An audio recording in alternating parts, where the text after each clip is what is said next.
नमस्कार, आप देख रहे हैं देश न्यूज़ का खास कार्यक्रम खेल और मैं हूं आपके साथ मनीष कुमार। बीती रात मुंबई इंडियंस के बल्लेबाज कोलकाता नाइट राइडर्स के 170 रनों के लक्ष्य तक नहीं पहुंच पाए हैं, यानी कि उस टारगेट को एंटी टारगेट नहीं कर पाए हैं। कोलकाता नाइट राइडर्स ने 24 रनों से जीत हासिल कर ली और अब टीम जो है 10 मैच के 14 अंकों के साथ प्लेऑफ के दरवाजे यानी कि दहलीज पर खड़ी हुई है। आईपीएल के इतिहास में सिर्फ चौथी दफ़ा ऐसा हुआ है कि चौथी बार मैच में 20 विकेट गिरे हैं। वहीं 12 साल के बाद शाहरुख खान की जो टीम है वो वानखेड़े स्टेडियम में जीत हासिल कर सकी है। पिछली बार नाइट राइडर्स यहां से जीती थी तो एक बड़ा हंगामा हुआ था।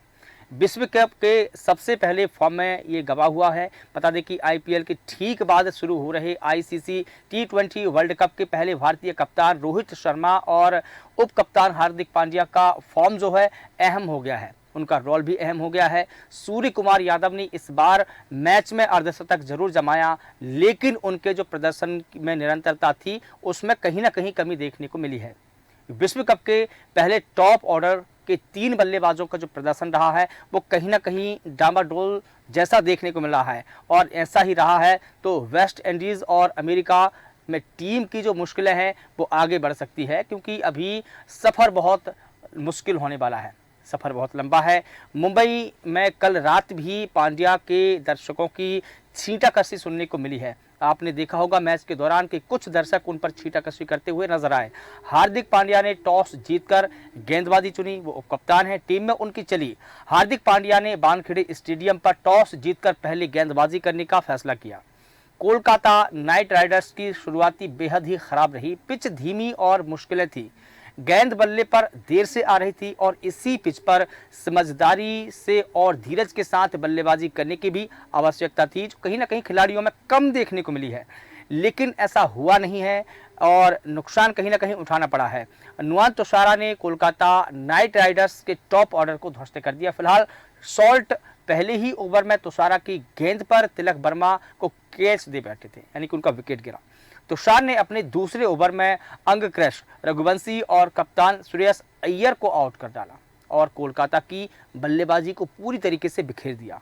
हार्दिक पांड्या ने सुनील नरेन को क्लीन बोल्ड किया और उसके बाद 7वें ओवर में पीयूष चावला ने मैच की अपनी पहली गेंद पर रिंकू सिंह को वापस भेज दिया। वो पवेलियन वापस गए। 7 ओवर के अंदर ही आधी टीम पवेलियन के बाहर थी। रिंकू सिंह को 5वें ओवर में ही बल्लेबाजी का मौका मिला, लेकिन वे भी इसका फायदा उठा नहीं सके। इसका फायदा उठाकर चयनकर्ताओं को करारा जवाब देने में नाकाम साबित हुए। रिंकू पिच को पढ़ने और पीयूष चावला की गेंद को परखने में नाकाम साबित हुए। उन्होंने दरअसल गेंद को परखा ही नहीं, पिच को समझा नहीं। रिंकू पीयूष चावला के 184वीं शिकार बने। और बात की जाए अगर युजवेंद्र चहल की, तो 2000 उन्होंने कम से कम 200 विकेट यहां से लिए हैं और उनके 200 विकेट के बाद 35 साल के चावला आईपीएल इतिहास के दूसरे सबसे सफल गेंदबाज बने हैं। देखिए, वेंकटेश अय्यर और जो मनीष पांडे की जो साझेदारी थी उस पर भी एक नजर डालना जरूरी हो जाता है। वेंकटेश अय्यर और मनीष पांडे ने पारी संभाली और छठे विकेट के लिए 62 गेंदों पर 83 रन जोड़कर स्कोर 140 तक बामुश्किल पहुंचाया।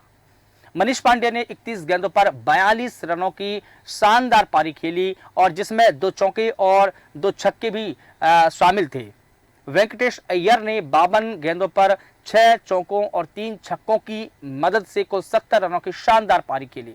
इंपैक्ट प्लेयर मनीष पांडे इस साल पहली बार खेले और उन्होंने निराशा नहीं किया। अगर बात की जाए जसप्रीत बुमराह की, तो उन्होंने डेथ ओवरों में 3 विकेट लेकर के केकेआर को रोक दिया था।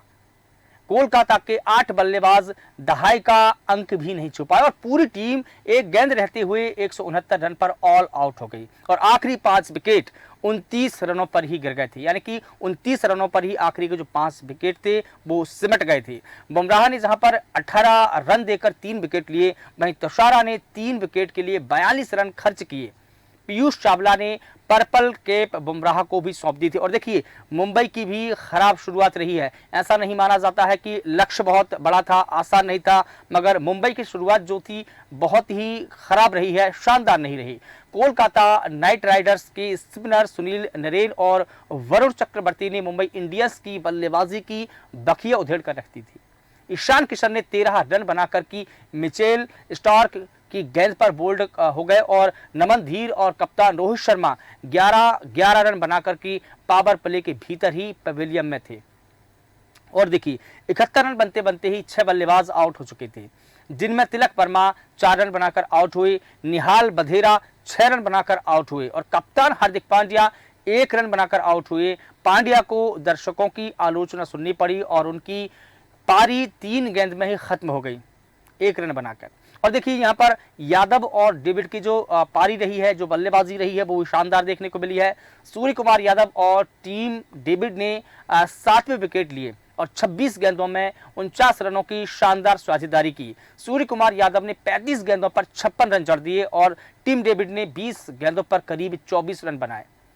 दोनों के क्रीज पर रहते हुए ऐसा लगा कि मुंबई की टीम लक्ष्य तक पहुंच ही जाएगी, मगर मुंबई के जो बाकी बल्लेबाज थे वो संघर्ष नहीं कर पाए। 7 गेंद रहते हुए मुंबई इंडियंस की टीम 145 रन पर ही ऑल आउट हो गई। और इसी तरीके से मिचेल स्टार्क ने सबसे ज्यादा 4 विकेट लिए हैं। स्टार्क ने 19वें ओवर में 3 विकेट चटकाए। वरुण चक्रवर्ती, सुनील नरेन और आंद्रे रसल को 2-2 विकेट लिए हैं उन्होंने, और नारायण चक्रवर्ती और काफी किफायती भी रहे हैं। दोनों अपने 4-4 ओवर में एक समान 22 रन दिए हैं और बीच के ओवरों में मुंबई पर दबाव बनाया उन्होंने। स्टार्क ने 19 ओवर में 3 विकेट लेकर केकेआर को 10 मैचों में 7वीं जीत दिलाकर टीम को प्लेऑफ के नजदीक पहुंचा दिया था और यहीं से माना जाता है कि ये सबसे शानदार प्लेऑफ रहा है। और देखिए चौथी बार दोनों टीमें ऑल आउट हुई है। ये ऐतिहासिक, जो अगर हम आईपीएल का पूरा इतिहास देखें तो उसमें ये चौथी बार हुआ है, सबसे बड़ा रिकॉर्ड बना है। आईपीएल के इतिहास में सिर्फ चौथी बार मैच में 20 विकेट गिरे हैं और इससे पहले साल 2010 में डेक्कन चार्जर्स और राजस्थान रॉयल्स, 2017 में कोलकाता नाइट राइडर्स और रॉयल चैलेंजर्स बेंगलोर और 2018 में मुंबई इंडियंस और कोलकाता नाइट राइडर्स के साथ में जो मैच हुए थे, दोनों टीमें ऑल आउट हो चुकी थी। और मैच के बाद वरुण चक्रवर्ती ने कहा, बेहद ही अच्छा एहसास, क्योंकि हम 12 साल से वानखेड़े में नहीं जीते थे। सिर्फ 1 विकेट की बात थी जब डेविड बल्लेबाजी कर रहे थे और ओश थी उस वक्त, लेकिन किसी तरह हमने अपनी भावनाओं पर काबू रखा किया। दूसरी पारी में ओश के चलते स्पिनरों के लिए ज्यादा मदद नहीं मिली है। बल्लेबाजों ने बताया कि गेंद रुक रुक कर आ रही थी और घूम रही थी, लेकिन जब मैं गेंदबाजी करने आया तो मुझे एहसास हुआ कि यह रुक नहीं रही है। और देखिए 12 साल बाद वानखेड़े स्टेडियम में जीत किस प्रकार से मिली है, क्योंकि ये जीत भी नाइट राइडर्स के लिए काफ़ी अहम मानी जा रही है। दोनों टीमों के बीच वानखेड़े स्टेडियम पर खेले गए 11 मैचों में सिर्फ कोलकाता की टीम सिर्फ 2 मैच ही जीत पाई थी और कल रात 12 साल बाद कोलकाता नाइट राइडर्स की टीम वानखेड़े स्टेडियम में जीत दर्ज कर पाई है।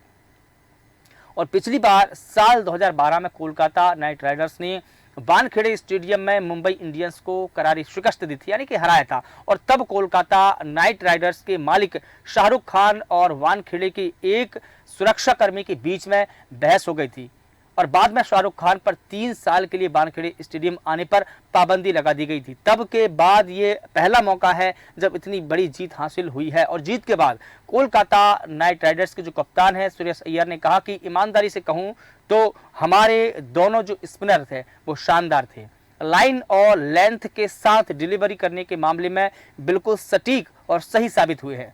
वेंकटेश अय्यर का जो खेल रहा है वो बेहद ही शानदार, बेहद ही जानदार, अच्छा रहा है।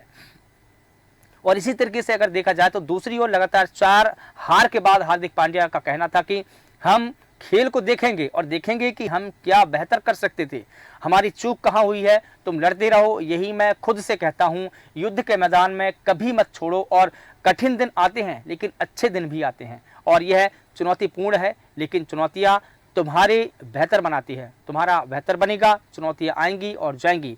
कोलकाता नाइट राइडर्स का जो अगला मुकाबला है वो लखनऊ और सुपर जायंट्स के बीच में खेला जाएगा, यानी कि लखनऊ का जो स्टेडियम है वहां पर खेला जाएगा। तो आप देख सकते हैं किस प्रकार से यहाँ पर जो ऐतिहासिक जीत रही है, आईपीएल का जो रिकॉर्ड रहा है वो ऐतिहासिक रहा है। आईपीएल के इतिहास का सबसे बड़ा ये कारनामा है। सिर्फ चौथी बार ऐसा हुआ है कि आईपीएल के इतिहास में चौथी बार 20 विकेट गिरे हैं, यानी कि दोनों टीमों की जो टीम है, जो खिलाड़ी हैं वो ऑल आउट हुए हैं। और फिलहाल देश न्यूज़ के खास कार्यक्रम स्पोर्ट यानी कि खेल में फिलहाल इतना ही। देश और दुनिया की तमाम बड़ी खबरों के लिए आप लगातार बने रहिए देश न्यूज़ के साथ। नमस्कार।